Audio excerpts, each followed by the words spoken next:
Good evening. I'd like to call to order the meeting of the Facilities and Operations Subcommittee for Wednesday, March 20th, 2019 to order. Madam Secretary, would you please take the roll? Mr. Agia? Here. Mr. Costa? Here. Mr. Hetzler? Here. Would all of you please join me for a salute to our flag? I pledge allegiance to the flag of the United States of America and to the republic for which it stands, one nation, under God, indivisible, with liberty and justice for all.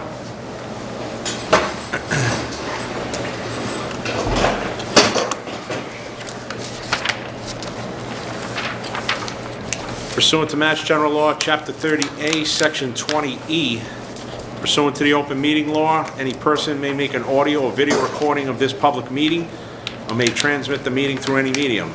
Attendees are therefore advised that such recordings or transmissions are being made, whether perceived or unperceived, by those present and are deemed acknowledged and permissible.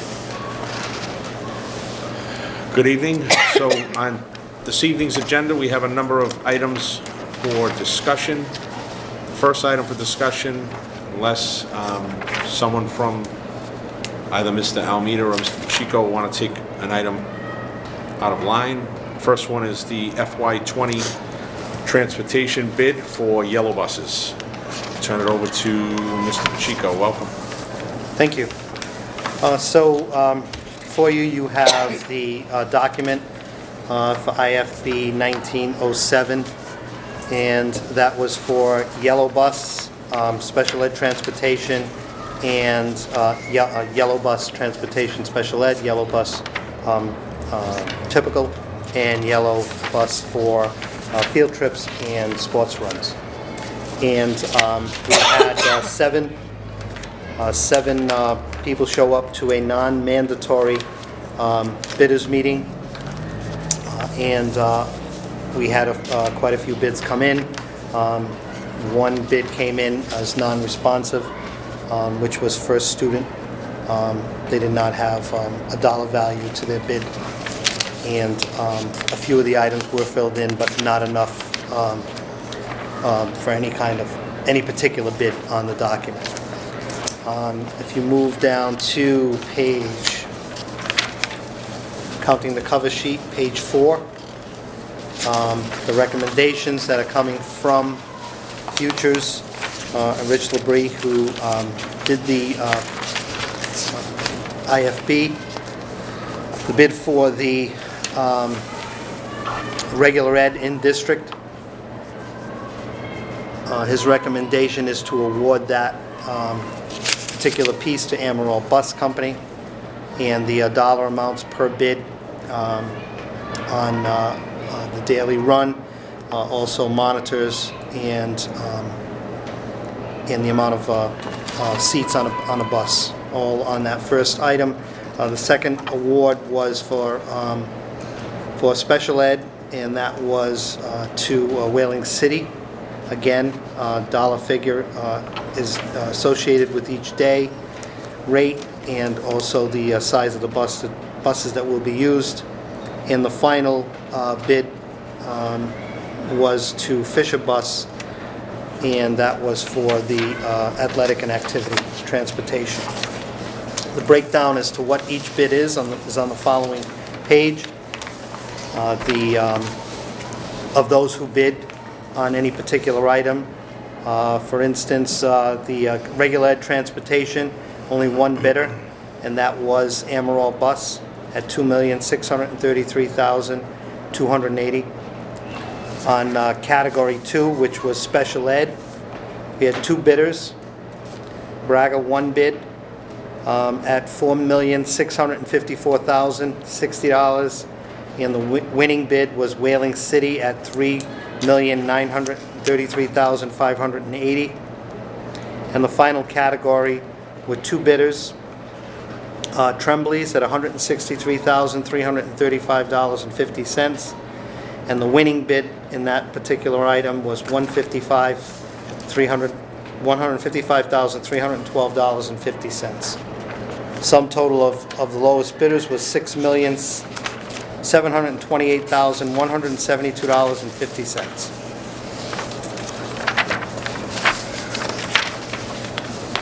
And then each category is broken down by daily rate in the next few pages.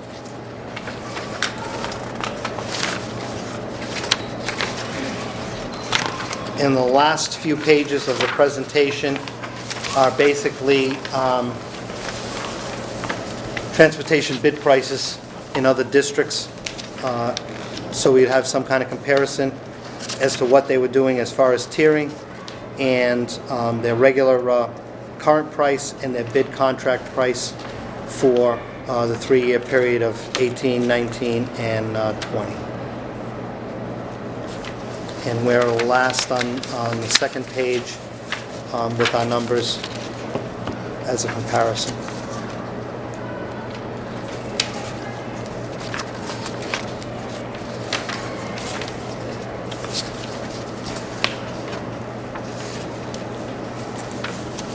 Anything further, Mr. Pacheco? Just so, if I can take that one step further. So if we add that to the low bidder on the other contract, we are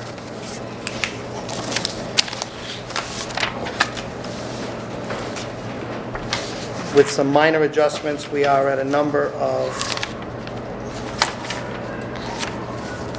one second, shuffle it down here. 5 million. Isn't it like 4999999 something? 4.9. 4.99, right, exactly, yes. We do have some adjustments that we would make upon the awarding of bids, which is to adjust the quantity of bids in a couple of areas to drop down our total cost to $10,200,000. 10,200,000? Yes, And that's projected for next year. yes, that's the projected number for next year. The exact number is, hold on a second, $10,281,231. One more time, 10 million? $10,281,231.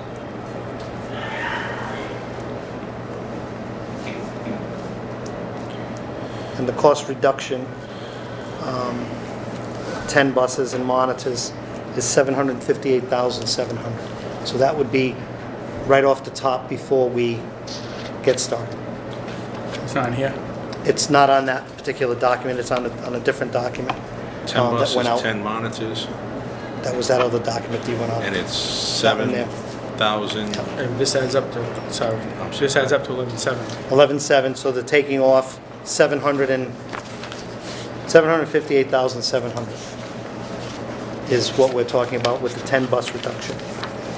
So that brings On us the to 9.5 million for next year. No. Oh, The 10 is off of the 11. it's already. It's already come off there, that. All right. yes, yes.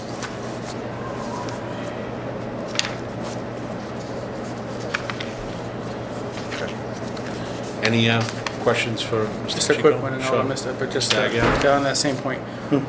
Where is it, where are the 10 buses coming off from? In various... And in- which, like, because we didn't get any of that, so. So the 10 buses, Would it be a sped or a regular, like where's the? so I have 2 sped and 2 regular tiering buses. 2 sped areas and two sets of regular. So Tier 5 RNT buses at 298, cost reduction $268,200. Tier 5 special ed buses, 329 for a total of $296,100. And then those are tierings. And then the cuts would be also as part of that, the monitors, I'm sorry. The monitors at $29 an hour, which is $104,400, and then monitors at $25 an hour, on a different size bus would be $90,000 for a total savings of $758,700. Just not denying that, that's news to me now, so I'm a little confused. The other question I have is, where's Mr. Labrie? So Mr. Labrie is not available this week. He was scheduled to be on vacation last week, and due to a family issue, he could not go last week, and he went this week. I'll yield to my colleague. He will be here for the Yes, he will. presentation of the full committee, though. Yes. Mr. Hetzler? Thank you. So, is there any room for improvement once we get the software up and running? Can we bring these costs down further? Can we have, is 3 tiers, is that an option? So a 3-tier is an option in a few places in the district. It's going to be in a combination of starting and ending times and the day being adjusted. In some places, it's as little as 15 minutes, and others, it would be a 20-minute adjustment to align the routes so that we could tier further than we currently do. There are districts that are tiering 3 schools. There are districts who are doing 3 tiers at their schools. There are districts who do 2 at every school. And then there are some districts that the distances are so far that they can only, it's per route, per bus. Right, so there is, There is room for improvement. There's also room for consolidation. So the 10 routes was almost an immediate piece when we did total students along with routes and route times. Some of our issues are self-inflicted. So some of our issues are we're offering programs at some schools, we're not offering at another. Therefore, it's our cause. So we're transporting kids from the north end of the city to the south end of the city. So the problem there is keeping within the hour time frame to do this work. You're not filling up a bus. So you're putting 20 kids on a bus and you're dropping them off at a school. That's not working for us. Right. And that's happening quite a bit. And then we have other programs that, would cause this gate where we're coming from all over the city, bringing kids, using quite a few buses to do that program. That's just the stuff that we're causing. So the other items are distances, 1 mile. So there are hardships in the district that have been granted year after year for medical reasons, and then there are hardships for medical reasons for parents. So right, so all of those issues would add up to this. is someone looking at that programming and So- maybe so- changing it up a little bit so we can have some The superintendent further reductions? has made a few adjustments already, some with our foundation students, where we have other schools that are housing foundation students, and that obviously with those programs are helping us out with the transportation. Right. I mean, our goal was obviously to reduce our transportation costs because it's been rising Absolutely. substantially throughout the past 5 years. I think at this point It's it's doubled. almost doubled. Right. It's doubled. Right. So, all right. So you'll be working on that. I'm sure someone will be working on trying to reduce these costs. Absolutely. And that's it. These are the bids we're dealt with. So. This is the bids that you currently have. Right. One more question before I yield. The first student it was? Yes. They didn't put a cost? They did not put a cost. Or did they give a reason why? The only reason they gave was that we were using too many buses. All right. That the district itself, that the routing in the district itself was so out of whack that we're using a minimum of 5 buses over what we should be using, Yep. and that the bus loads are not, causing a lot of inefficiencies in the lack of efficiency. With the low numbers of With students the no per numbers of bus students on riding a large bus. Right. Okay. And some of it is, we've got let's say a 44 passenger bus, and we've got 34 kids on it, so we have more than the next tier down for bus size, but not enough for the bus we're actually using, so there's dollar amounts difference all the way up on those bus sizes. All right, well, just do your best for us, please. Try to reduce the costs. I yield. Thank you. Thank you. Mr. Agia?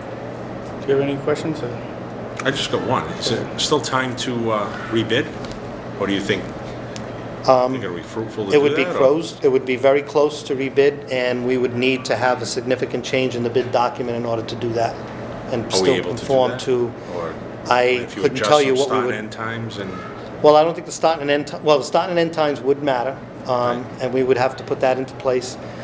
We would need a little bit of time to do that now, where the assumptions would be that we're changing start and end times without knowing the rest of the picture.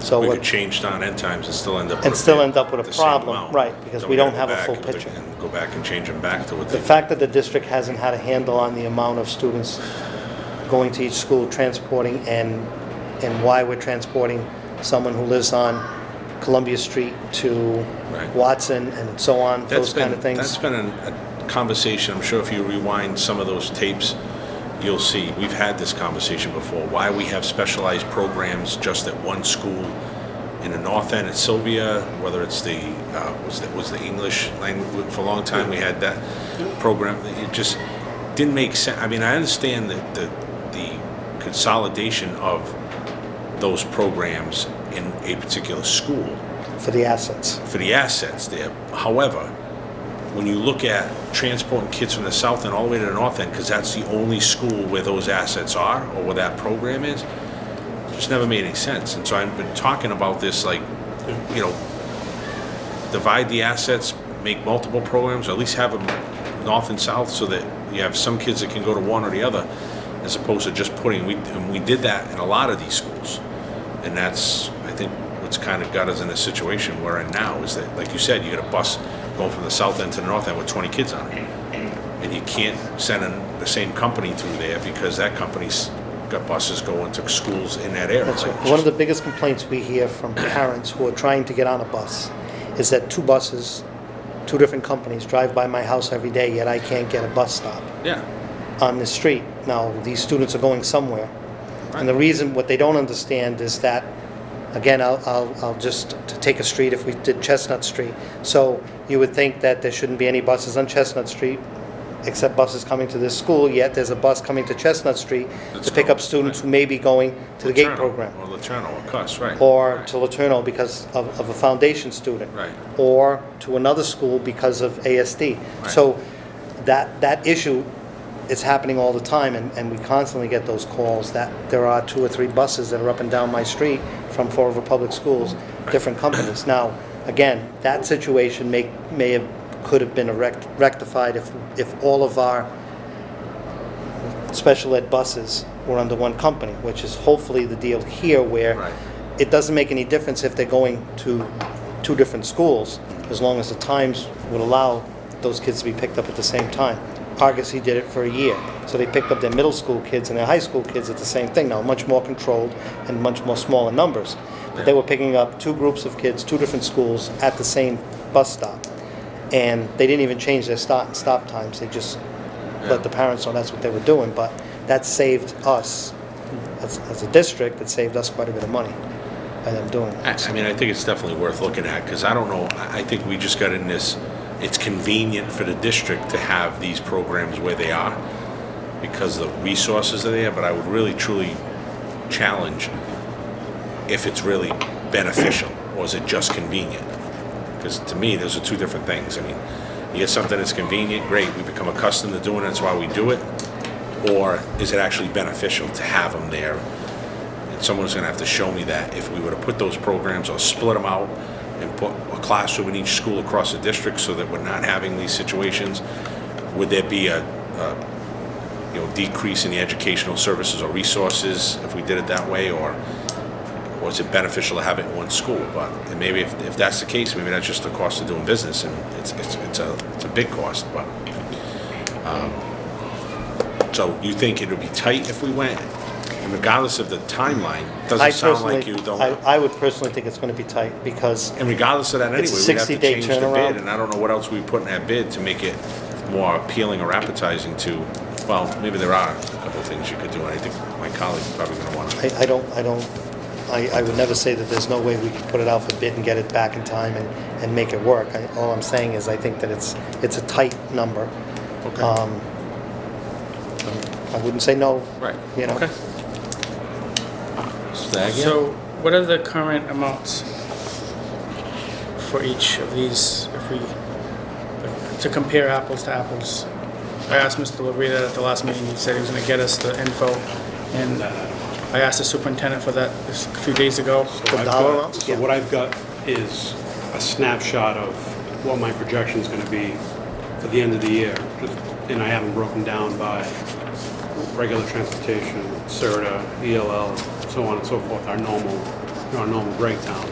I don't have it like an apples to apples comparison that way. But I can provide this information to you so you get an idea of where we are. So, Yeah. Kevin, your document that Matt had sent out, is it this one? That's it. Thank you. What I'm looking for though is not, so I'm looking at the bids, so we got the bids. Right. So I see the number on So the the side, daily- like what you're looking, like the amount of the, it costs $288 for this year, $390 next year, you know, like that piece. Right, so the- But what I'm looking for is to say, we divided this up by 1, 2, and 3, like the three, whatever the three sections were. Right. Regular ed, special ed, field trips. So if we compared that, if we did an analysis and we hired a consultant who is supposed to be doing the analysis, we should be able to get, you know, this year out of the $8.9 million, whatever thereabouts, right? The sped's costing us this. Now the regular ed is this. So then we can look at it and I'd say, okay, well, Amarillo's bid 2.6. For the regular ed right now, we're spending 2.4. I said, oh, well, that's over by 200,000. The other one, so we could compare to say, where is this? I'm still gonna operate under the 11.7, quite frankly, because that's what we were given ahead of time. I understand. So we got bids that were at $2.7 million over the current situation. We said, we're gonna hire a consultant, we're gonna get software, we're gonna do this, we're gonna do that. And we get the bids out, we've been told over and over, we're gonna hopefully save money without no guarantees, I'm not saying that, but we were gonna save money, we're gonna do all this, we're gonna talk to an expert and all this. I think you can feel my frustration in that when we get the bids in and they're $2.7 million over, wow. I was like, We you know. also asked for things that we didn't have before. We have cameras, we have GPS on the buses, we have the uptick in the monitors, that their wages. We have the Trainings. Trainings. trainings, we have the Family Medical Leave Act. So all of those items came into play, and those items are big ticket items for those Yeah, but companies. when did they come into And play? they came in actually a year and a half ago. So some of these companies are making up for time. And But it reflects in their But bids. my point, and not so much to you because we hired a consultant, Yep. is you told me that came in a year and a half ago. And the gentleman sat in front of us at public meeting after public meeting and said he's gonna get more people to bid because of his connections. He's gonna get this thing done. This is the right stuff we need. We all said, you know, okay, let's, you know, the proof will be in the pudding. I even think I might have said, I don't think it's gonna work, but so be it. We went out, didn't get any. Now we come back, we didn't get any, but wow, we're over 2.7 million. Part of me says, great that we reduced some buses. I would say, why didn't we reduce them ahead of time? If we did it after the bids came in a little high up, we're gonna instantly take some money off. That's what's making me question whether that's sincere, like legitimate savings. But that's neither here nor there. I think we're still at 11.7. But I looked at them just briefly without that direct, you know, quite frankly, we should have done it. But the hourly rate or the bus rate from Emerald's in bid 3 seemed like it was close. If I looked at that first column of what we currently pay per bus, Yep. till now it seemed like it was close. So if I was to guess, that's going to be in the ballpark of what we currently pay for the regular ed. If we looked at the per bus, I know there's other hidden costs in between it and all that Right, stuff. But it is close. it's going to be close. So part of me looks at this and says, okay, that's half of what we need for all of our busing. But I don't think we're getting an influx of hundreds of kids more on the bus. The projection of kids is not the reason why the No, the it's 2.7. it's not driven that, So right? in my prior time on the committee, Mr. Costa was also there, we had similar situations, like, oh, we're gonna transport 10,000, 5,000 kids, and the cost was X.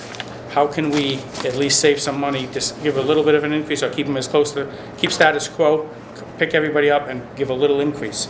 We did that a few times in the past. Now, granted, there's some more confusion pieces, we'd like to have one ideally. But at $2.7 million increase, I'm saying to myself, well, why can't we just do if we can do something like that, why don't we do just that? And say, you get, let's say it costs, I don't know, if we took the 2.6 off of the 9 million, take the 5, you know, like, is it costing 2.5 million? 10% is 250,000. You know, like, it's not, we could give it like a 20% increase and still be within a better number potentially. And I think sped and at regular are two different, Like, we have two different options based on each of the two. as much as it looks like the bids, so we know that the overall bus transportation portion of the budget has just about doubled in 5 years, 6 years. So I think that some of the numbers that you're seeing are makeup numbers. I think that the locals we're working under a situation where they weren't getting paid, according to them, and this was all public in a meeting, they weren't getting paid for those items that you see on no cost increases over life of previous contract. That was their complaint. Wage and benefit state mandated increases. They didn't get any increases for that. Paid sick leave for part-time employees, didn't get anything for that. Mandatory leave with pay, didn't get anything. Mass health state mandate, didn't get anything. Liability insurance cost increases, we raised that. We raised the dollar figure on the liability because we were well below all of the other districts. Minimum wage increases, which they weren't getting those minimum wage increases automatically, or they were getting them and we weren't paying them the extra. Again, that's built in there now. And there isn't a bus company who's going to tell you that with what they're paying, they can retain and recruit qualified drivers. The biggest complaint we have is driver complaints and monitor complaints from the bus companies. Buses are on time, but the drivers are what they are. And then we're not talking all of them, we're talking outliers. And all the companies, the majority of the companies have a steady group of people that are working for them that are good, but everybody gets sick. And when you get those substitute drivers, we have issues. So I think that the companies are making those adjustments, and it's showing in the bids. And with that last page of other districts, we are caught up to everybody else now, where we weren't caught up to everybody else. Now, not everybody is transporting a mile and a mile and a half. A lot of them are going with the state numbers, which I think is a mile and a half and 2 miles. So if we were doing that, like everyone else is, then our numbers would drastically change. Our buses, I don't know how many buses we would have if we actually went and used that, the model that the state is using, that other districts are using. We've chosen as a district to transport students who are closer to schools than the state would allow for transportation. I Another think big we've got piece. some data around that in the past with like how many had in their IEP, how many didn't, how many were this and that. It wasn't as drastic as I thought it was if I recall. But I think that's an issue to present to the committee for a committee vote to say whether we actually are choosing. Are we voluntarily choosing to transport more kids than we legally have to? And what would that number represent? Just so that we can be truth in advertising of what Sure. is here. But I look at this number and it's 30% increase from what we're currently paying. And that's unbelievable. So there's things in there that we could have taken out that Mr. Labrie told us to put in based on his recommendation. And it's all great, yeah. We want to have 4 cameras, sure. We want to have GPS, sure. We want to have this, we want to have that. We want to have newer buses. All of that is costs if you don't have that quality of bus, or that if you don't have cameras on the bus, if you don't have this, if you don't have that. You start adding that stuff up in addition to the sick days, the minimum wage, like all that stuff. I understand it's a complicated piece, but I'm having a hard time with 30% increase. So I'm not really sure we should just go with these. But on a separate note, to divide the regular ed, it's 30B, correct? Special ed is the only one we don't have to go out to bid for. Everyone else has to go to 30B. So Yes. short of getting the apples to apples comparison, I would like to see, and I'm not looking to put anybody on the spot right now to make a motion, but to me, I think it makes the most sense to recommend an award of the regular ed because it was close to price per bus, and we reject the special ed and negotiate privately with those companies that we currently have along with routing and whatever other things that you needed, you know, you have to be flexible to allow us to tier multiples, whatever that could happen.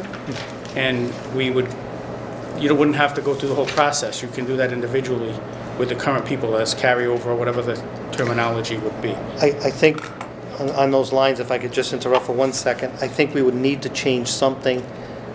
There has to be a reason why, and not price. There has to be a reason why we want to change that particular piece. So would we be pulling out cameras? Would we be pulling out things out of that bid and then going out and looking for day prices on that? Based work? on not having price, so if, So what so you're we're saying is throwing if that out, price came in and they were the only bidder at 6 million, right. we just say, okay, we're gonna tell the city they're on the hook for 6 million. No, but if we're not doing it to everyone across the board. So for instance, Amaral Bus, on their particular item, they're the only bidder.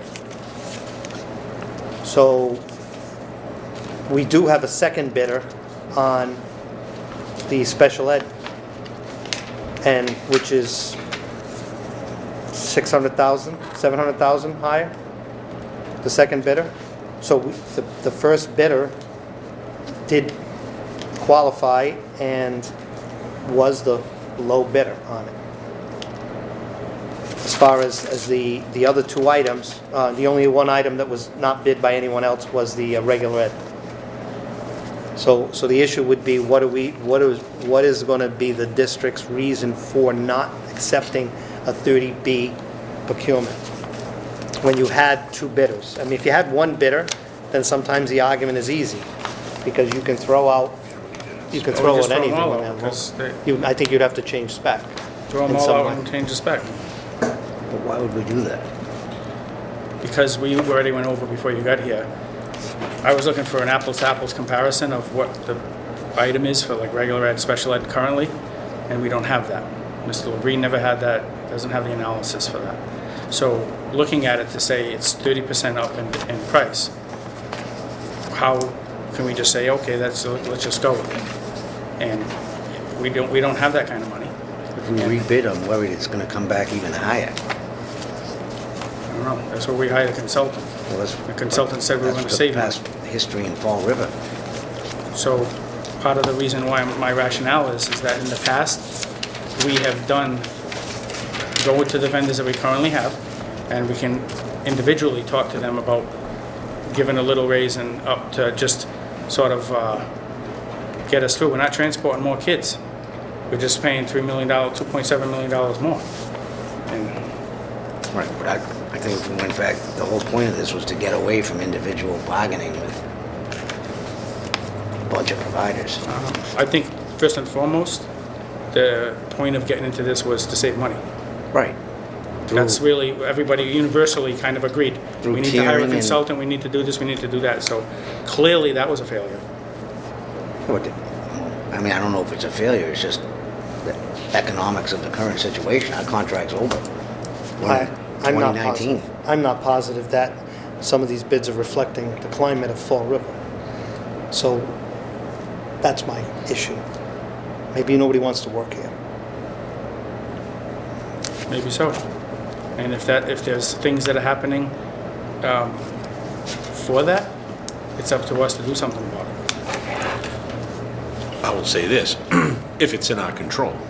The reason why people aren't interested in working here is outside of the purview of the school committee and the school department, and it's an issue with the city as a whole, then that's an issue that needs to be discussed in a different venue. I don't know, what the specifics are. No one has come to us and said that. Right. So that is strictly an observation from looking at the front page of the document when Right, there's like all 20 of these 20 people, vendors right, were pulled. handed this. They were all mailed Right. all of this information. And some of these are national companies and not a bite. So, Do they ever? I'm sorry, yield. I yield. jumped on Mr. Aguirre. No, that's fine. I yielded. Sometime, so I'm sorry. Thank you. Do they ever, can we put something in the bid in the future so we get some feedback so we know why? this is occurring? How come only one person bid on category 1 when we sent it to 20 people? I wouldn't have any problem calling every one of these companies and finding out I'd exactly be why they interested. didn't bid. I'd be very interested in knowing why. We have not And maybe known. they'll share it because they didn't bid. Right. I have no Right. qualms doing that. That'd be If There's no they- reason not to share if That's the why pleasure they of the did. They may committee. you may get some real candid responses. Right. And that could help us formulate the next bid package in the future and hopefully get more bidders. So let me ask this. At this point, my thought is, and I'll take the guidance from my colleagues, my suggestion would be to refer it as it's been presented to the full committee. Let's have a discussion there with Mr. Labrie, and maybe that gives us some opportunity to decide what our options are, and then at least as a whole school committee, we can make decisions as to whether or not we want to accept them, or if someone wants to make amendments to, maybe it's we go out to rebid, maybe it's to change the specs, maybe there's an opportunity for that to happen. But I think to leave it here doesn't do us any good. We got to get a transportation number as part of our budget to the city, so, and we're running out of time, so I'll, go ahead, Mr. Just Aguirre. another comment is that Sure. the transportation is a city-side expense. And we know there's all kinds of issues going on right now related to funding and stuff like that, so I feel a little, and it's not me, it's just the way that it goes, that we, as a school committee, vote for the transportation issues, but the city pays the bill. So I feel sort of in a responsibility to be asking the city folks like what they think, so that I would have felt comfortable, bless you, getting that bid 2.7 million in and just saying, you know what, we just said, okay, let's just go with it and stick them with a $2.7 million increase, because they would have to be under the same assumption that I think we were all under. When you watch Mr. Labrie present, you get 9 million the current year. We were hoping to get either close or savings is what we kept being told. If I'm on the city side, I'm looking at that saying, okay, when we're planning, we're gonna hopefully be around 9 again. To come back and say we're at 11.7 and not necessarily have a talk with them, or just, you know, I think at some point they should have at least some say. And I think if I was on the council, I would do something to take that pressure off of the schools, because if they're paying the bill and we're making the decisions and we're going up by 30% to the tune of 2.7, if I was on that side, I'd be questioning that a little bit too, because it's going to affect how much money is available for the regular side of education. So that's where I'm having a little heartache of what to do. I truly, in my heart of hearts, don't think that we did everything we can do to lower these prices. I think we actually, under Mr. Labrie's leadership and guidance, put things in that were going to raise the cost, and this is kind of the end result. So I do think there's some validity to taking some things out of the bid and changing the bid to go back out to see if, just think of it logically. If we transported the current year, 2019 school year, and we only paid 8.9 million to transport X amount of students, how the heck is in 1 year you're going to go to 11.7? That's just hard to believe that it's that much difference. And so I think Mr. Pacheco gave us the outline of the things that drove that increase, and it wasn't additional students. Right, so I It was would all like, those other incidentals that now those companies are coming back and saying, in the last 5 years, when I was under contract, I wasn't getting that, and now if I'm gonna bid, I'm gonna make up for what I didn't get over those years in the contract, and I'm gonna do it by putting it in this contract going forward, and so hence your 30% increase, because they're gonna make it up somewhere. They're not gonna jump into another contract with us and continue to eat all those incidentals out of their profit. So what they're saying is that, yeah, you got the same amount of students, the requests are the same, except your bids are gonna go up 30%, because now I gotta recoup the money I hadn't been getting while I was in contract with you, while I had to pay all this stuff.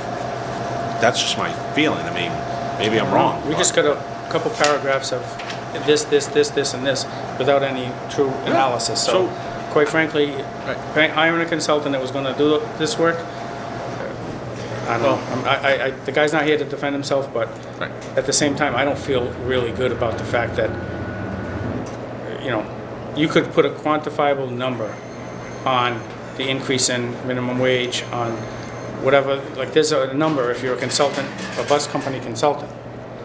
that number was known a year and a half ago, as Mr. Pacheco said.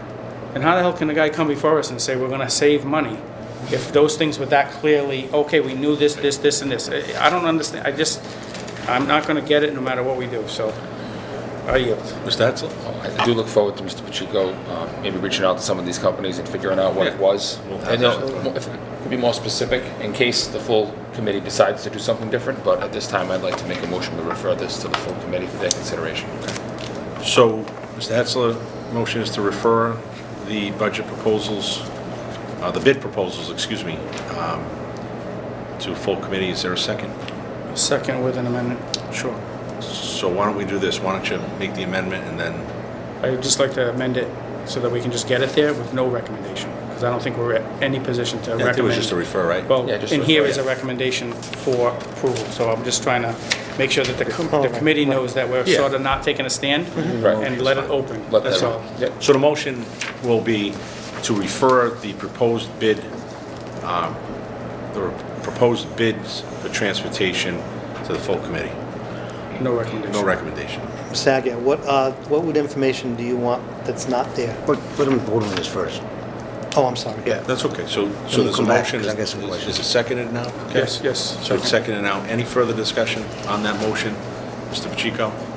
Did you want to? No, you vote and then it's not You going to sure? change this. Yeah, it's not going to change All right, this. just want to make sure that if your questions or Nope. his information leads to more questions and we voted on it. Well, we can still talk about I guess it, we could, right? yeah, I guess we could, but we'd have to re-vote or reconsider. Go ahead. It's- That's I'm fine. just looking for the information that you don't have in Yeah, front of you. that probably you the would best thing like. to do is ask let's talk about it now, because if we, Right. technically, we should That's be on what the I'm next saying, right. agenda Yep. item. Exactly. Mr. Chairman's right.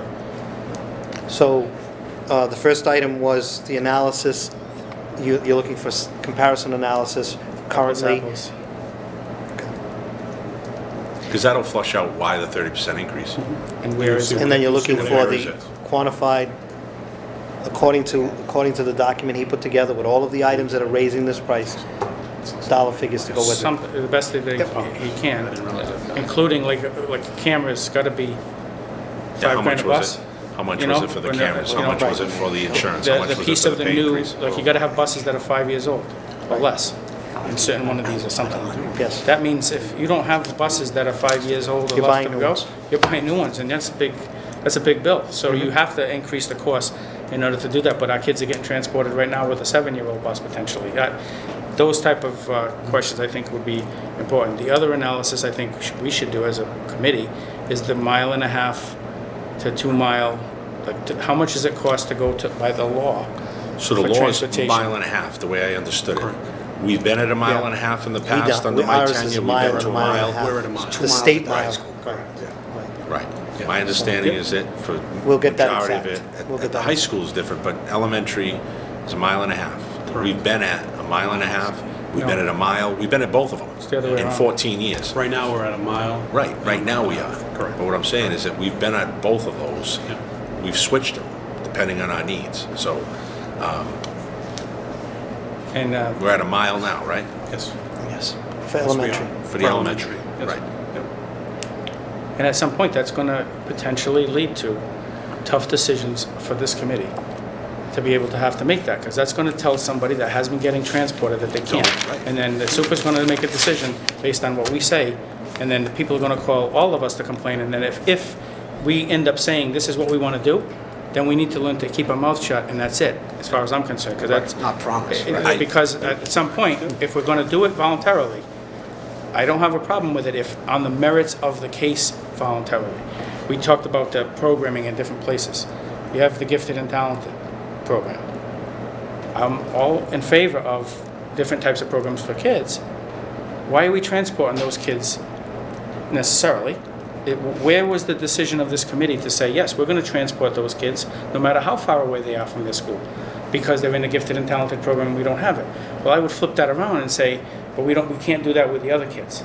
And we can't differentiate between a gifted and talented kid versus a kid who is a low achiever or something else. So there's, and I know the superintendent has been saying he's working on that, but So- I just think it's something to put out there. Just a point of information, and I don't know if there was anything ever, any guidance given, but the gifted and talented educational program was considered a special education program because everyone looks through the lens when you say special ed as kids who have some disability or otherwise.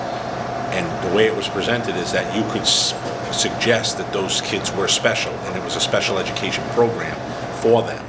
And so, I don't know if it falls under any regulations or guidelines Not out there Massachusetts. on how to differentiate between your gifted and talented education programs and your regular special ed program. So maybe there isn't, and maybe you're onto something.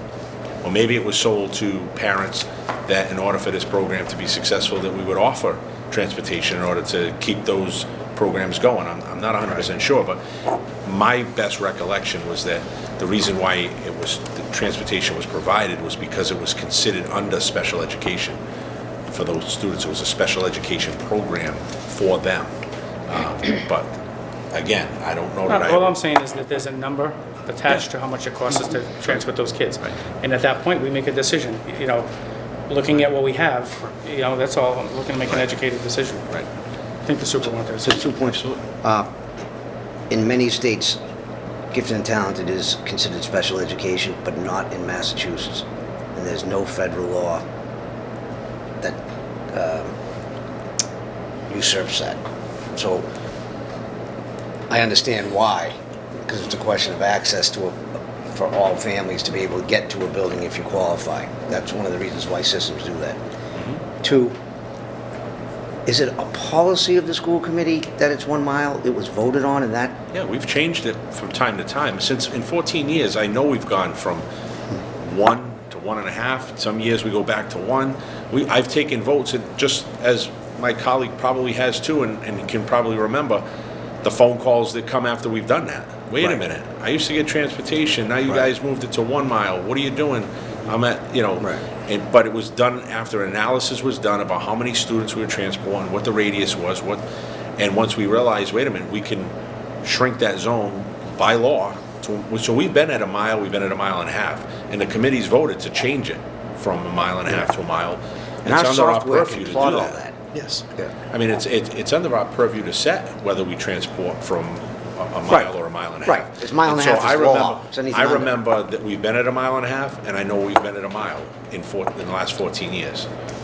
I know we've been at both, And sometimes, and we voted on whether we were at one or the other, and it was based on an analysis was done and a determination about, how many students we would have. I think Tom actually did graphs and stuff to try to pick up those numbers of students, and whether it was 1.5 miles, how many students would we pick up? If it was 1 mile, how many we would? What was the difference? And we talked about it, and we voted. So we've moved it from 1.5 miles to 1 mile, I don't know, at least a couple of times, I think, in the last 14 years. and if we look at, now, we just got bids in that were 30% higher. There's no better time to look at some of these tough decisions than right now, because why are you doing that, school committee? Why are you doing that, superintendent? Well, we just got bids in that were $3 million over what we thought, so I think now is the time, if we have to have these tough discussions, maybe now is the time to have them, just looking at the best interest and moving forward. Two more points. Sure, go ahead. First- We're going to call for a vote. First, if there is a special meeting of the school committee, this could be on the agenda as it's a budgetary matter that we're trying to Right, deal we'd go with. to the next schedule, Right. whether it's special or not. All right, two, I think the intent of the joint meeting and the new charter was to have these discussions with the council. This and other budgetary Yeah. finance discussions together as a group, so certainly that's an opportunity. I like my colleague's point that regardless, the next time this issue gets discussed at a full committee, whether it's a special meeting or not, that the city finance team be made aware of it. I mean, they are anyway, the mayor's the chair and sets the agenda. So I would just say that, at least at this point, he should be able to make his team aware that. But they we're have gonna- all these documents. Right, but to Mr. Aguirre's point, so that we can have a conversation with them. Yeah. I'm not anticipating they're gonna come to the podium and say, okay, if it's 11-7, that's fine, we got you, we got this. I'm assuming, but let's hear from them. Maybe they have some proposed suggestions as to how we get it from 11-7 to something different. And this document would have to go to them anyway, because it's a Right. 5-year contract. Correct, so they have to has go approve it council because, by before. ordinance, right? It's a right, but I like to, let's have that conversation, let's have them there, let's discuss it, they'll hear what our concerns are and our questions. We can hear their concerns, and if they have questions, and the committee will then take a vote on it, so. Any further discussion on this one? Roll call. Mr. Agia? Yes. Mr. Costa? Yes. Mr. Hetzler? Yes. All right, thank you, gentlemen, on that one. Let's move to discussion on the Talbot capital improvement. My glasses are in my truck. So there's a separate memo, My wife is not gonna be happy when she sees that. and basically, it highlights 4 items that we would be looking at: cameras, and proximity card readers at $41,780, door hardware and devices. This would be lockdown door hardware and device, and engineering and design, which would be for parking lot improvements, drainage improvements. And the final one is the basketball court, which would be in coordination with that engineering and design, so that the school has received a grant for the design of a basketball court. This would be doing the infrastructure work, the pavement, and hoops and fencing.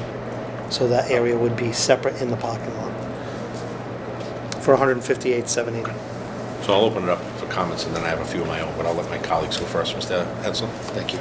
Mr. Pacheco, we're still talking about doing the driveway at Talbot as well? Is that on one So of this our- is not in here, so No, what this no, is, oh, I yeah. understand that. So that's still on the table, that's something that we may, Exactly. that we kind of want to look into getting This done. shows the city that we got skin in the game, that if we used our own money Right. to do the engineering design, we'd hope that their capital dollars could be used to do the rest of the work. Perfect. All right. Is there any other need to this? So a lot of this is like exterior access. As Talbot is one of the neediest schools as far as facilities, so. Right.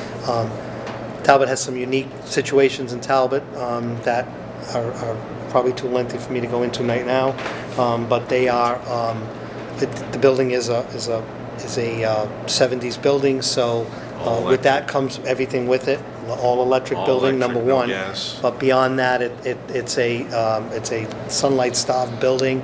You have some classrooms that, there are 2 small windows in most classrooms, 2 small windows, and that's it.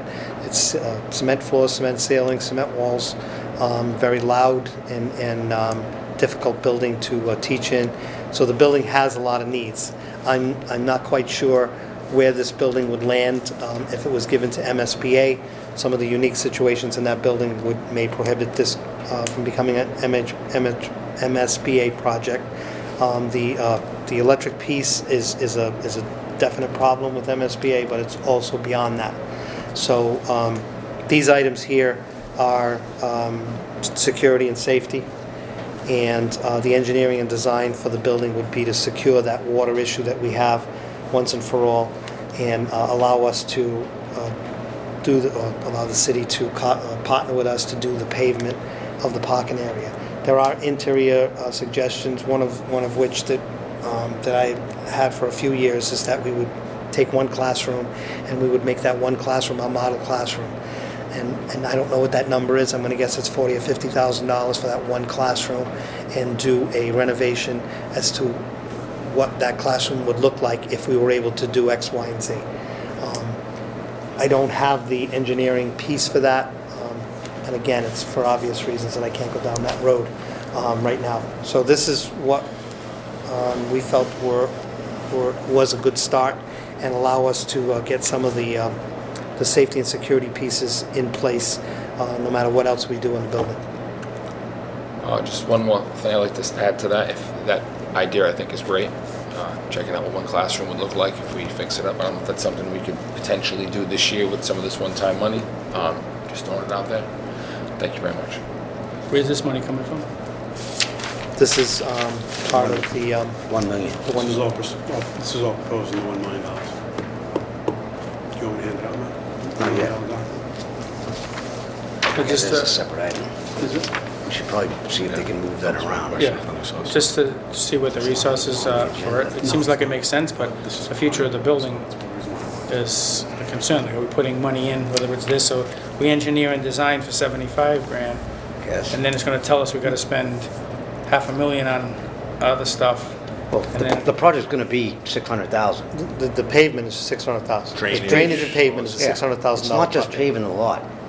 Yeah. You take it all out, get it to grade, put in all those drainage systems so the water reclamation from down the ledge Melrose. drains Right. down to Right, Watuppa yeah. Pond. So it's a huge project. That's why So- the city wouldn't just do it. So if it's gonna be big numbers, and then if are we gonna fix that building? Are we gonna go to MSBA to try and get thing, whether we get denied or not? Is there, like, I'm just looking down the road to say, how much do we put into this, and then say, like, is it worth it? Is it, I don't know. I don't know the answer to that, We're but many years away, no matter what happens. And we need it An now. MSBA core project is 6 years. Yeah. for, An MSBA core Like, project. Renovation, But I mean, yeah, because the building doesn't qualify for the accelerated repair program, the electric building, so. because of, Because of the fact that it's electric. So right now, we don't have a gas supply to the building, that's a $600,000 cost. Diamond would have to share that cost with us, or it would be more than 600,000 for us. So that's the first piece.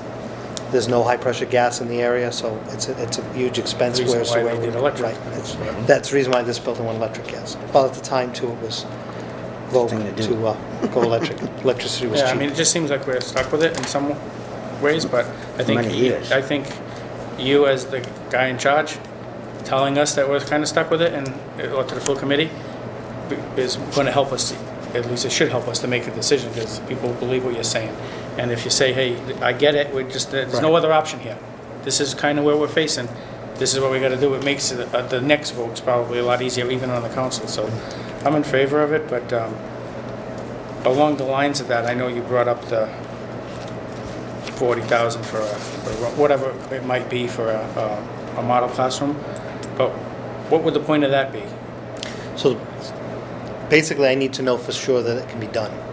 So if you look at the building, the way it sits, corners are made with glass, and then there's a large area. What I would be looking to do is to flop that. So the corners would now become the structural, because none of that stuff is structural anyway. It's all strictly for the closing in the building, right? So if you take the windows and flip-flop them, the window would become the big section in the middle. The smaller sides would be blocked up. Those would either be closets or whatever storage. The heating system, again, it's electric. It doesn't have to stay electric. You know, we do have options, but that option would include that big chunk of money. Diamond is in a pipeline for MSBA. MSBA is not going to let them still burn number 2 fuel over there, so they would be putting in new gas units. They would have to bring gas into that building anyway, and I think they're probably at that stage close to it, and I'm sure that the utility company wouldn't mind having these 2 big buildings on their line. So that's probably an easy piece. The next piece is if we can do this and we have that gas, then now it becomes a core project if we want, a accelerated repair project. So now we can tap into MSBA money. And then there are a couple of other issues that we're not quite sure of to the extent in that exploratory of that one classroom, we're also going to see any abatement we have to do in that building. So you're not ready for that? No. Because I think that's a valid Right. presentation. Yeah, we have abatement in every building, so If we this don't would be no add it different. to this, but Exactly. we don't want to give up an opportunity when we can just approve something to Right. give you some options to do something else. But on this one, I'm in favor of it, and it's a tough spot to be in. So, I yield. thank you. My question is, when you talk about the abatement, we've had issues there. Right, So so that's why. I like the idea of a demo class because it gives us a bigger picture as to what we're dealing with. It'll give us a You go out and do per that, you unit start to do cost. some abatement, you realize, whoa, we're over our head here. We can see what we need to do rather than, go Absolutely. forward. So, a couple of things. One, it's an all-electric building. I know, I've said this before many times. It's never really gotten it's never really garnered enough interest, but why not wind? Why aren't we looking to put up something to assist us with the energy costs there? So we do have solar on the roof. We get the solar. Of that building, but, right. But why But not it's do not- wind? Why aren't we it's constructing never been looked up. a turbine? They have one up at the industrial park. They're going up, and maybe it doesn't have to be the same size as the one at the industrial park, but someone should be able to say, all right, let's look at the electric that you're using in a current year, and let's tell you what size you would need. We got proposals to put billboards up there for revenue. in that very area. Exactly. On 24. So if we could put billboards up there for revenue, why aren't we looking to go wind to fuel, to help us assist with that all-electric building we have there? We have the property for it, plenty of space back there.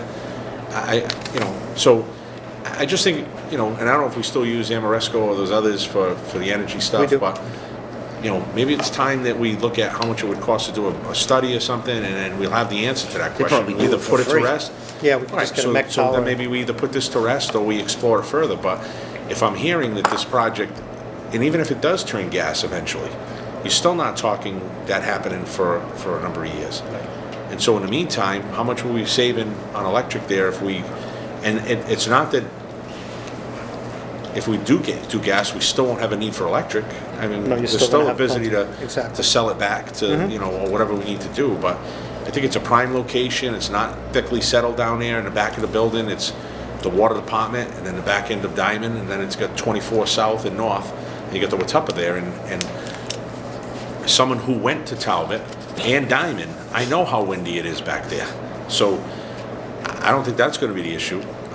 So I would just ask if, again, you're gonna enough on your plate, but maybe it's worth having someone take a look at it and giving us some information and deciding whether or not it's viable. But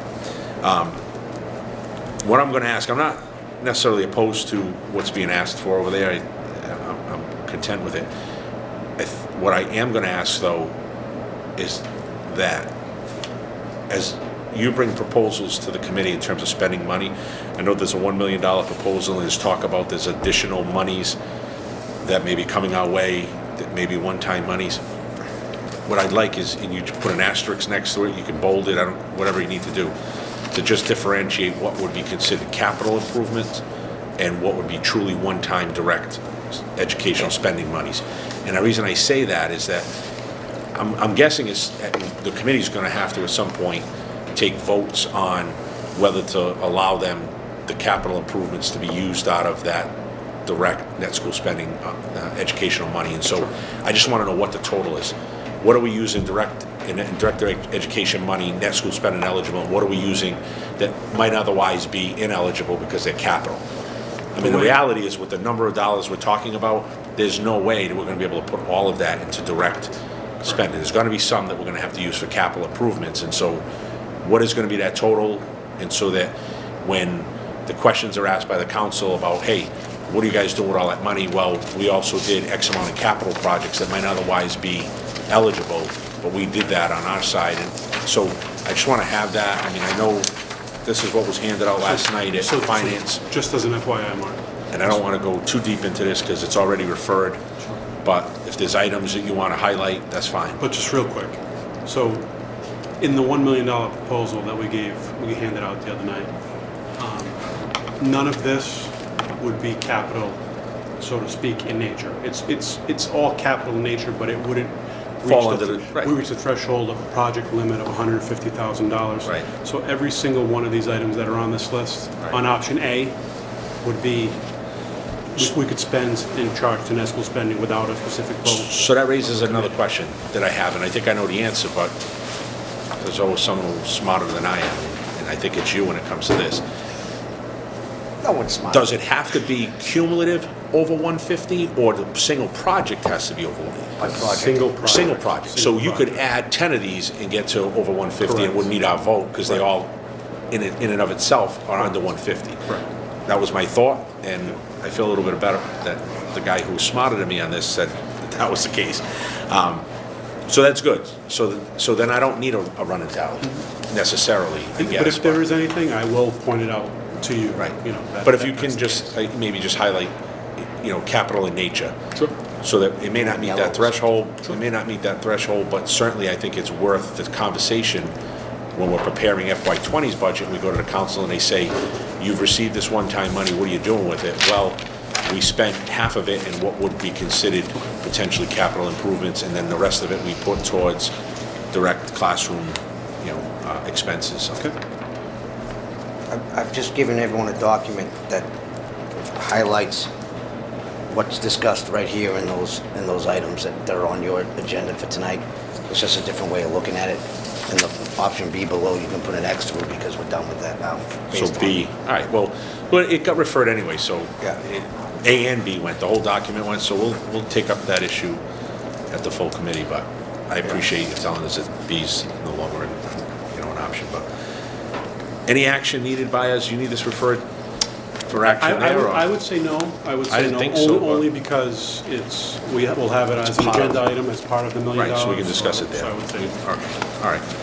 Any further questions, Mr. Aguirre? So on that piece about net school spending and what it is, can you do a quick summary with the law relative to the net school spending to give to the full committee, so we're all on the same page on the 150 issue and whether it's eligible or not eligible to count towards net school spending? yeah. And I would even say, I know you were saying about whether it's capital or not, a column in here that's saying net school spending eligible, yes or no, based on that 150, I think would make sense to Right. help us, so that we can kind of, So the based issue- on the law, Right.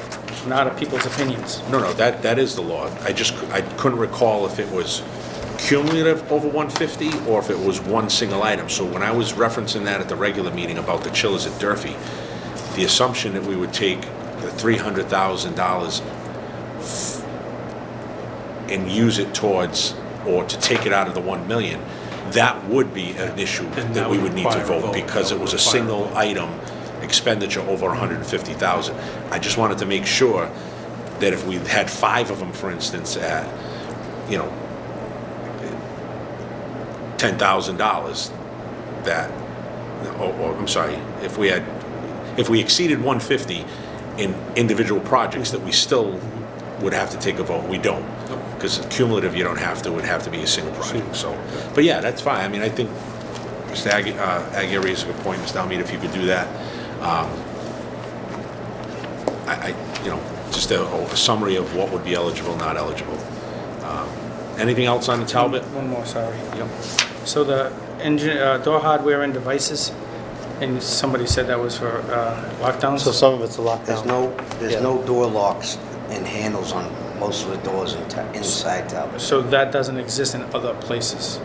I didn't know if this was specific, you know how now they're selling the devices for No, lockdowns? these are just doors and This is handles. basic, is like get you basic. to the basic level. Right, This is and not that's, but specific it'll also have the, effect of helping that, but they're not necessarily No, like this isn't a Alice device. pieces and devices. Slide No, underneath. got it, Right, yeah. yeah. That just was, because when I'm seeing that here, if Yeah. we're gonna do that for one school, we gotta do it for all No, schools. they just need regular doors handled Correct. hardware. I yield, thank you.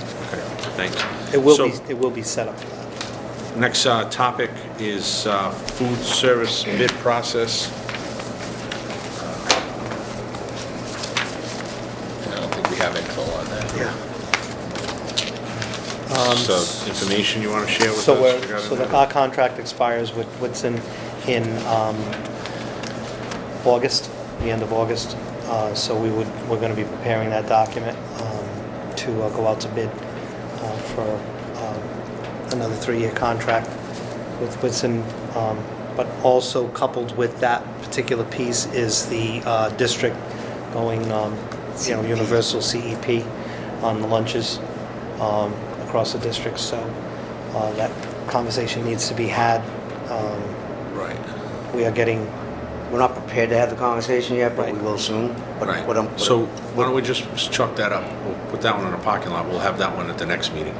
Because I have some questions about that. I'm sure you have some information you're trying to get for us on that. Yes, we're I know trying to we've get- had it in the past. Financially, we were sort of up against having to make a decision. We hadn't done our analysis on it to see whether or not it was beneficial to go ahead with the program or to not, based on federal funding and whether or not it would hurt us in that front. So Yeah.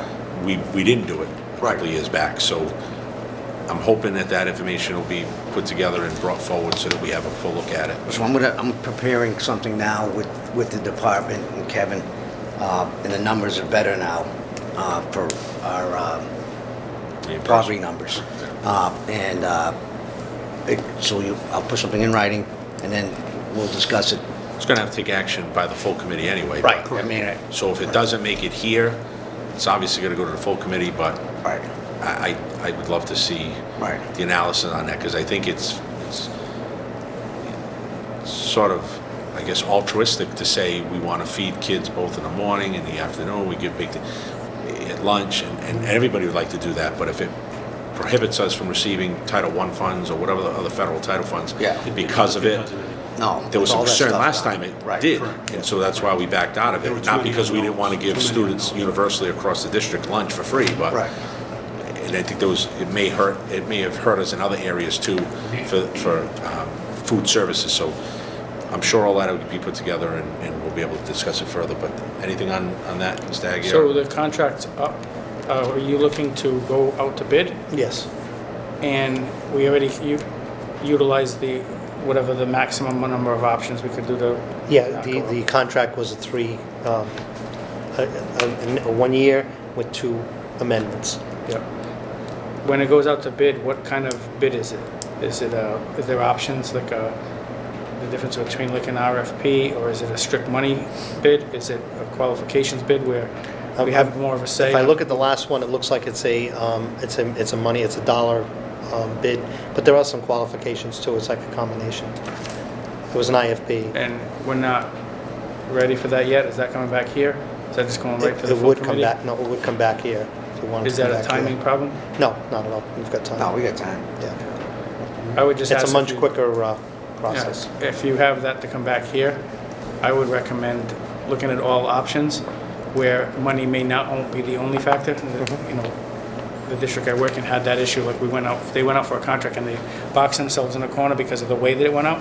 Whereas you say, hey, the money's around the same, but we know these people, we did this, and they couldn't give to that vendor, and they had to give it to this vendor. And then it turned out to be a mess. Not about nutrition, but it was about Right. something else. So whatever we can do strategically to do that, I think that would be the case.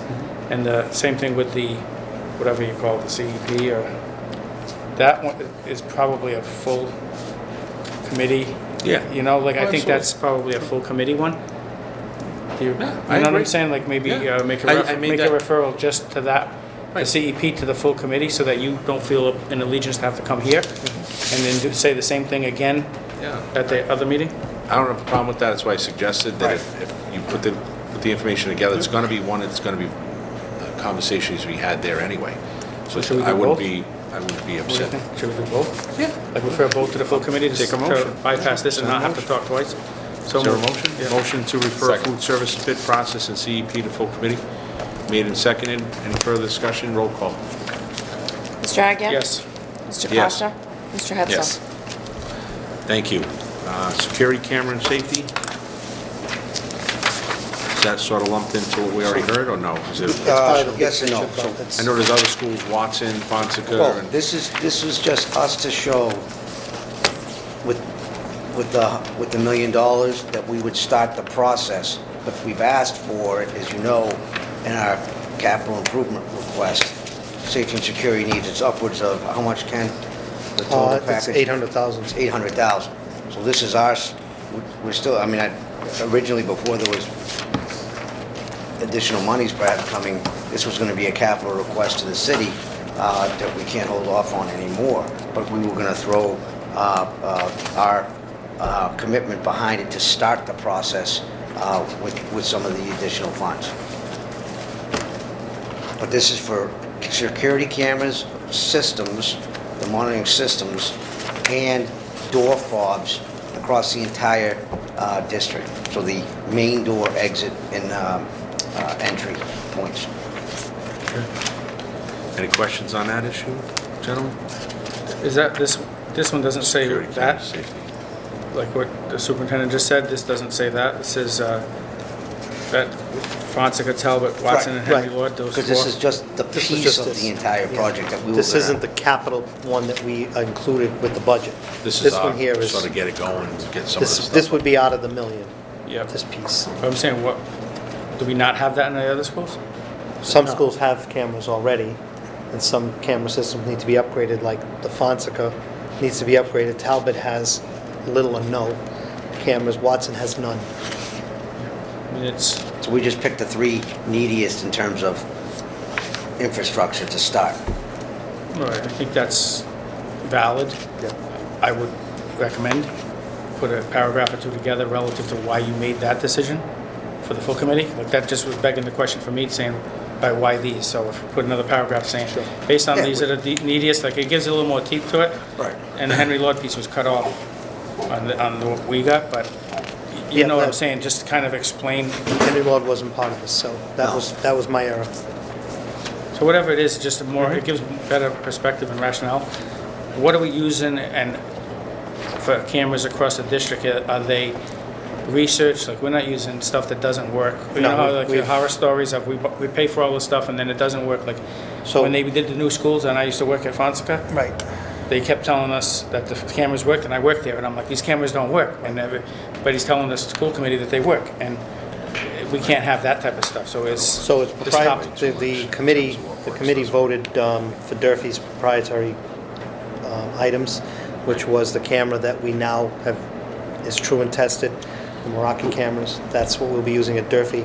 That's what we'll be using in all of Yeah, these so facilities. you have your head on it, there's a system, Exactly. we're not just buying No, we're different not. stuff everywhere, and And these are all cloud-based, no people know how to more fix it. DVR. It's not like we gotta spend millions to have people come in, people know how to Right, yes. use it. Yep. I yield.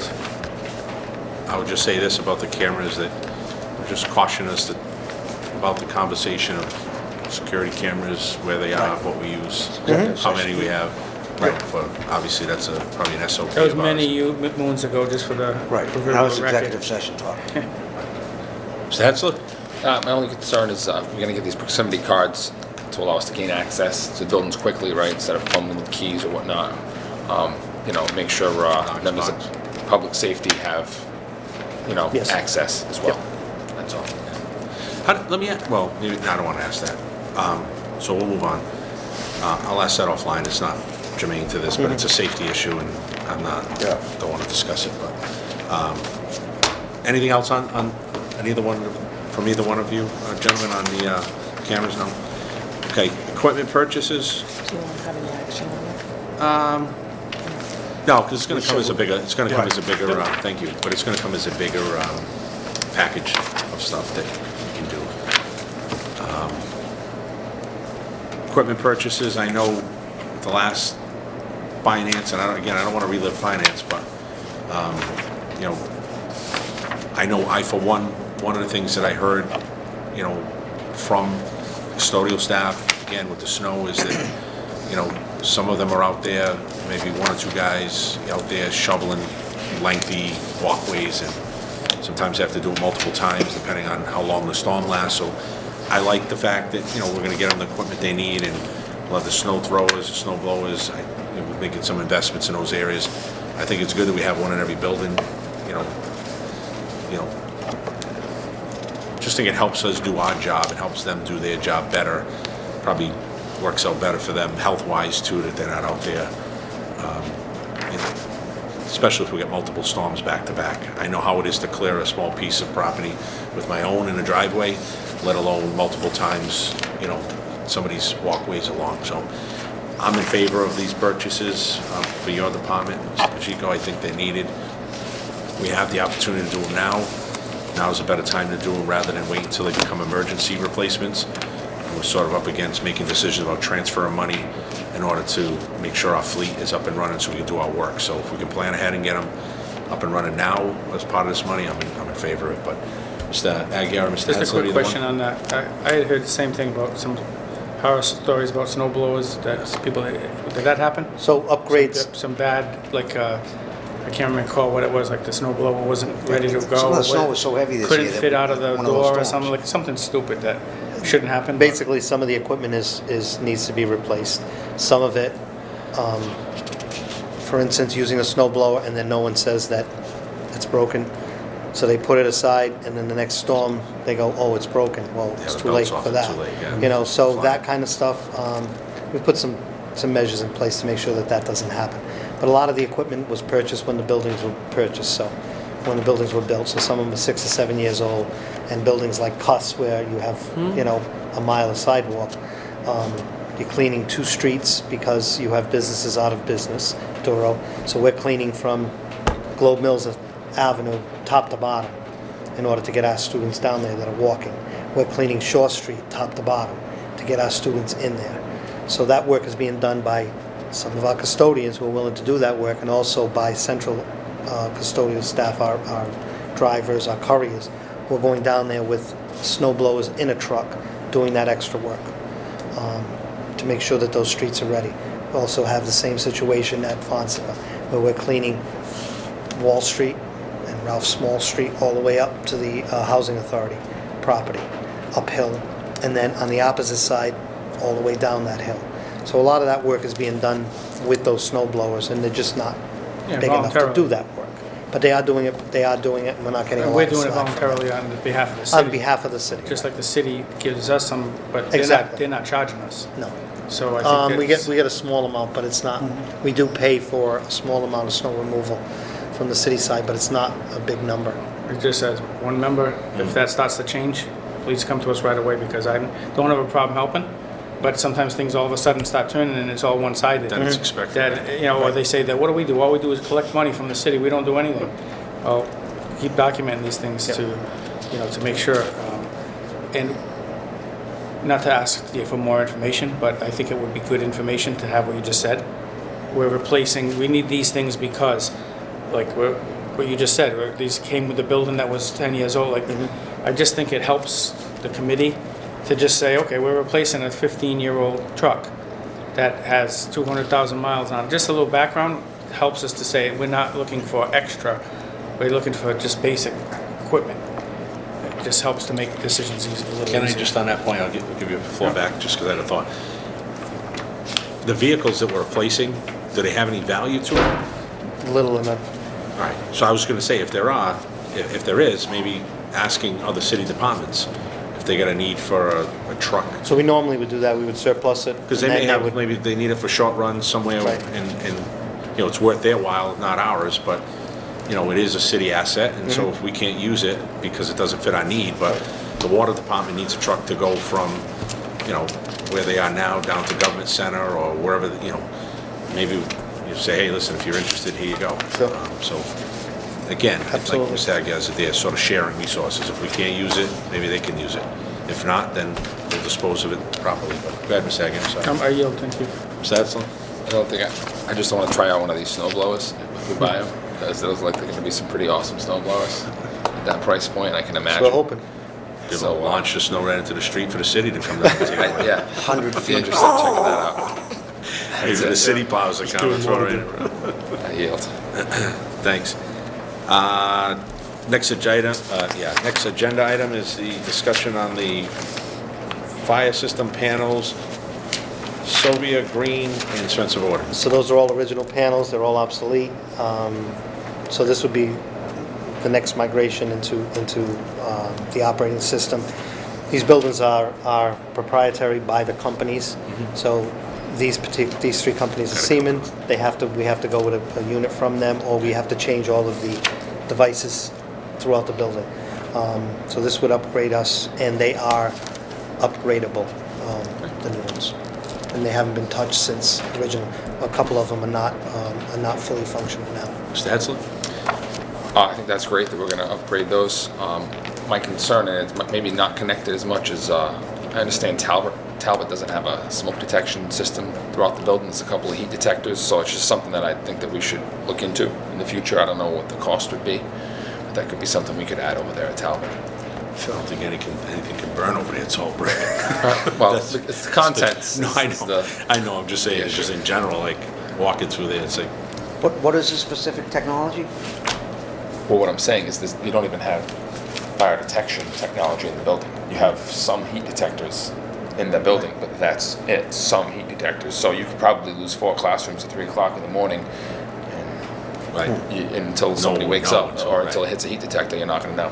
right. So it's just something to think about. Yeah, well, I mean, we're gonna have options ahead of us. Yeah. Right, and I'm not sure what the cost of something like that would Well, be. and those are kinds of things that if money didn't become available till after July, I could just do right then. Just throwing it out there. That's a Thank good you. point, good point. Mr. Aguirre, anything on the panels? No, Or any other, no? no-brainer. All right. New business? Anything for discussion could not reasonably be anticipated with 48 hours notice of this meeting? Hearing none? The only thing I would have is a question. So, just looking at, You just thought of that, yeah, though, just, right? I just thought of it now. Okay. But, just looking at Go the ahead. busyness of the year, just trying to plan out this committee and all committees basically, but is there anything that you see coming up that we will need another facilities meeting for? So that we can, maybe instead of planning it on a moment's notice, that we say, okay, we're gonna have one. Well, I intend to do this with the other ones too, because it seems like if we don't have it ahead of time planned, we're still waiting, so. you voted to move forward the lunch and the CEP and the bus contract. Those are the three big items that we have. I don't foresee anything else right now.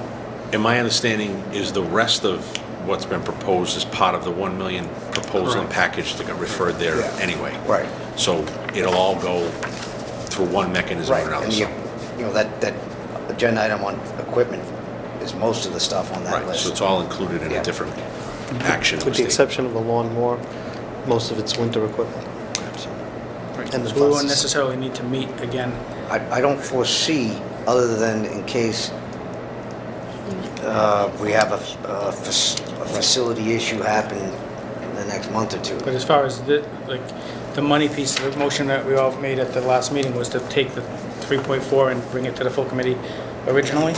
Yeah, So we, would you need to, if we have that, yeah, but to have this meeting? or- we have $1 million and we got 600,000. yeah, And projected 1 projected. That's what we have right now. Right, we don't have it yet. That's the point I was trying to make Monday too, is that Chairman kept referencing you're gonna get 3.4, and the reality is we only have 1 million and a 600,000. We have 4 months to encumber. Right. That other action hasn't been taken for that other money as of yet. Correct. Right, so with that, I just think that if more money came, I don't see a need to have to come here to do this. That's what I'm trying to say. Before the Right. thing, so. No, we'd go to so finance, Don't feel like probably, it or has may to. not even go to because I finance. think Committee. that was kind of the point of the motion was, right. just get it right to the full committee, make one vote instead of. And it may, and if it comes later on, it's not gonna go to finance either, because it's gonna slow the process. It'll go right, probably a special meeting at that point, because we're gonna really need to Probably. take action, so. Anything else? Hearing none, I'll entertain a motion to adjourn. So moved. Made by Mr. Hetzler, seconded by Mr. Agia. Roll call. Mr. Agia? Yes. Mr. Costa? Yes. Mr. Hetzler? Yes. Meeting stands adjourned. Thank you very much, all.